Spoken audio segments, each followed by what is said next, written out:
जय गुरुजी, शुक्राना गुरुजी। आज हम योगी गौतमित बुक का चैप्टर 41 का पार्ट 1 पढ़ने जा रहे हैं। दक्षिण भारत में एक काव्यात्मक दृश्य, पार्ट 1। देख, इस मंदिर में प्रवेश कर पाने वाले तुम पहले पाश्चात्य व्यक्ति हो। अनेक लोगों के प्रयास विफल रहे हैं। मेरे इन शब्दों को सुनकर श्री राइट पहले तो चौंक गए, फिर खुश हो उठे। दक्षिण भारत में पहाड़ियों में बसे सुंदर चामुंडी मंदिर में एक मैसूर के राज परिवार की कुल देवता चामुंडी देवी के सोने चांदी के सिंहासन के सामने भक्ति भाव से प्रणाम कर हम लोग बाहर निकले थे। यहाँ से मैसूर दृश्यमान होता है। श्री राइट ने गुलाब की कुछ पंखुड़ियों को सहेज कर रखते हुए कहा, इस अपूर्व सम्मान की स्मृति में पुजारी महाराज द्वारा गुलाब जल छिड़क कर पवित्र की गई इन पंखुड़ियों में को मैं हमेशा संभाल कर रखूंगा। श्री राइट और मैं 1934 का नवंबर महीना मैसूर राज्य के अतिथि के रूप में बिता रहे थे। वहां के महाराजा के उत्तराधिकारी युवराज श्री कंथीरवा नरसिंह राज वाडियार ने अपने सुशिक्षित और प्रगतिशील राज्य के परिदर्शन के लिए मुझे और मेरे सचिव को निमंत्रित किया था।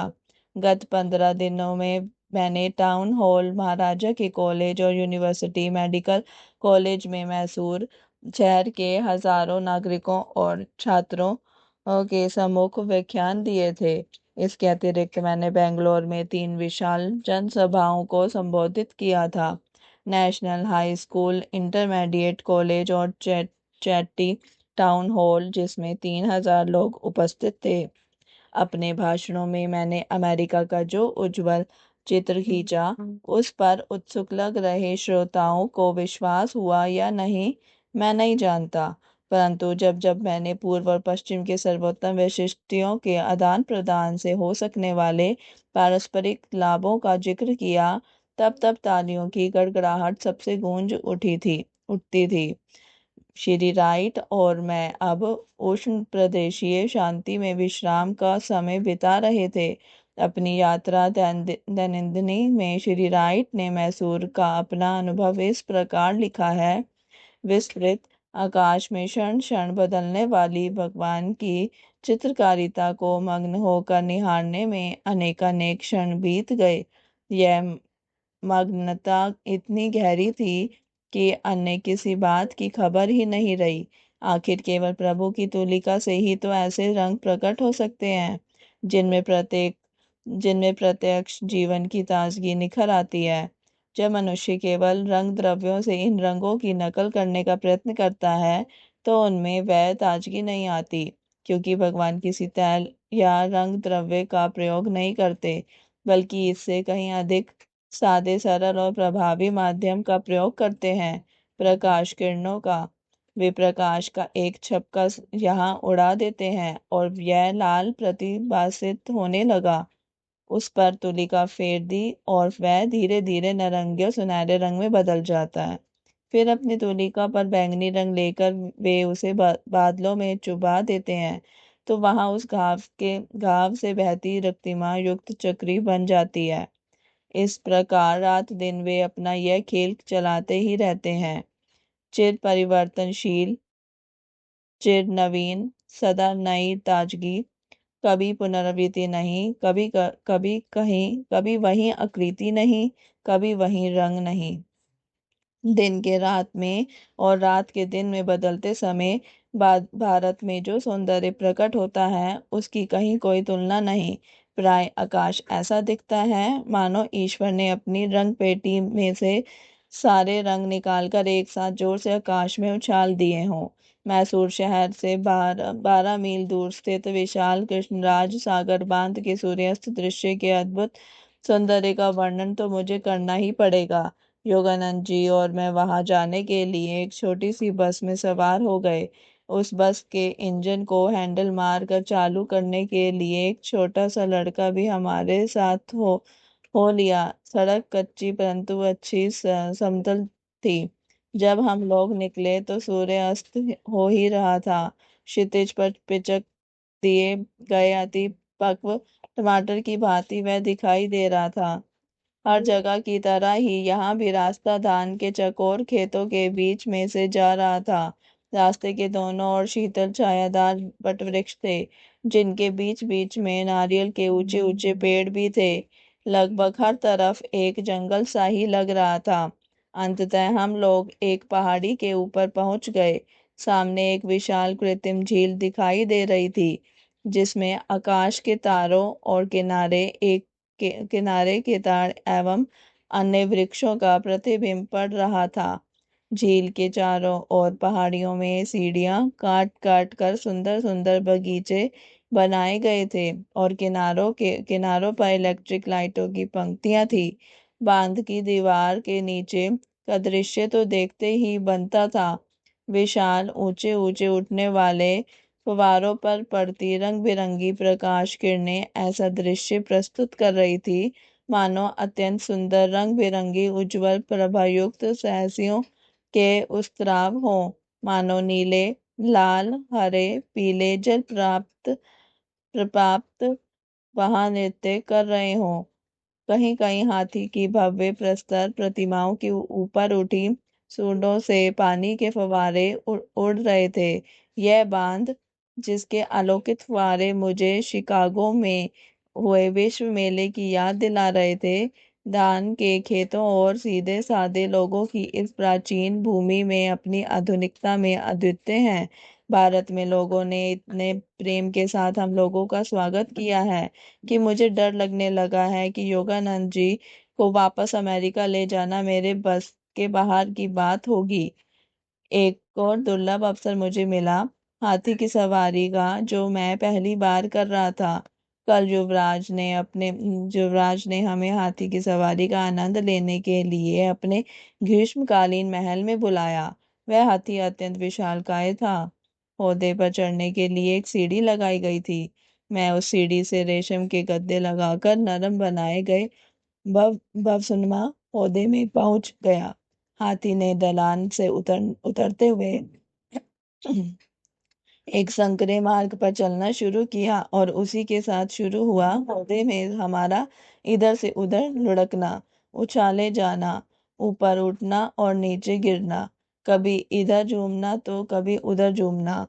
यह सब इतना रोमांचक था कि चिंता करने का या कुछ कहने का समय ही नहीं था। बस अपनी जान बचाने के लिए कसकर पकड़े रहने के सिवा कोई विचार ही उस समय मन में नहीं आ सकता था। ऐतिहासिक और पुरातात्विक अवशेषों से भरपूर दक्षिण भारत एक निश्चित और फिर भी अवर्णनीय सुंदरता से युक्त प्रदेश है।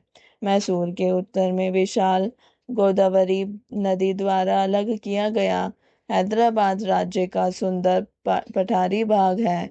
विस्तृत उपजाऊ जमीन, मनोरम नीलगिरी पर्वत, कुछ हिस्सों में चूने के पत्थर या ग्रेनाइट पत्थर की बंजर पहाड़ियों से युक्त यह प्रदेश अत्यंत मनोहारी है। हैदराबाद का इतिहास एक लंबी विविध रंगी कहानी है, जो आंध्र के 3000 वर्ष पूर्व के राजाओं से शुरू होती है और हिंदू राजाओं तक आती है। इसके बाद यह प्रदेश मुस्लिम शासकों के अधीन चला गया। संपूर्ण भारतवर्ष में वास्तुकला, शिल्पकला और चित्रकला का सबसे सुंदर प्रदर्शन हैदराबाद राज्य में ही चट्टानों से तराश कर निकाली गई अंजता और एलोरा की गुफाओं में देखने को मिलता है। एलोरा का कैलाश मंदिर एक एक विशाल अखंड पत्थर के पहाड़ को काट कर बनाया गया है। इन मंदिर में देवताओं, मनुष्यों और पशुओं की मूर्तियां इतने विशाल आकारों में तराशी गई है कि पाश्चात्य जगत में माइकल लेंजलो की कलाकृतियों की ही इनके साथ तुलना हो सकती है। अजंता में 5 गुफा मंदिर और 25 गुफाएं हैं, जिनमें कभी सन्यासी वास करते थे। ये सभी गुफाएं चट्टानों को तराश कर बनाई गई हैं। इनमें विशाल आधार स्तंभ हैं, जिन पर अति सुंदर रंगीन चित्र और मूर्तियां बनाकर उनके चित्रकारों और मूर्तिकारों ने अपनी कला को अमर बना दिया है।